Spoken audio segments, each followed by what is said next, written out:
боиси хушнудист ки имрӯзҳо бо ташаббусҳои пайвастаи роҳбарияти олии мамлакат барои ҷалби таваҷҷӯҳи ҳамагон ба мутолиаи китоб пайваста тадбирҳои мушаххас андешида мешавад.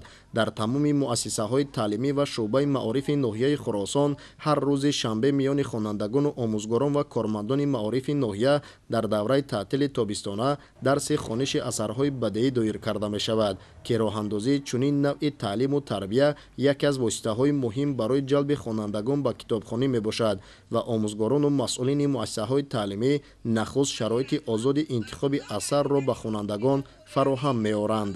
ҳар ҳафта рӯзҳои шанбе хонандагонро ба китобхонӣ ҷалб менамоем. яке аз роҳҳои хуби донишандозӣ ба хонандагон мебошад. чунончи гуфтанд китоб дӯсти инсон аст. кӯшиш мекунем ки онҳо ба ҳар гуна роҳҳои бад раҳ наёбанд. ман дар таътили тобистона вақти худамро беҳуда сарф намекунаму ба китобхонаи мактаб меояму китобҳои бадеиро мутолиа менамоям, зеро ба ман рӯҳияи баланд мебахшад. ман дар озмуни фурӯғи субҳи донои китоб аст иштирок меварзам ва аз ҳамин сабаб китобҳои зиёдеро мутолиа кардам.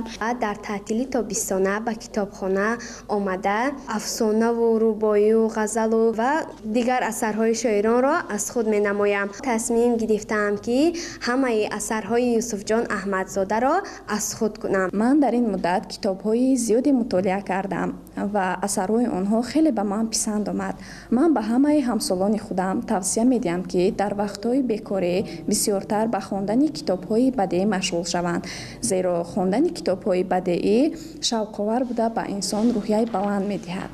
воқеан мутолиаи китоб ва асарҳои бадеӣ дар ҳаёту фаъолияти инсон ҷойи асосиро ишғол менамояд. китоб нутқи инсонро рушд бахшида барои сухандониву суханварӣ, дарки муҳити атроф ва зуҳуроти табиати олам хизмати босазо мекунад.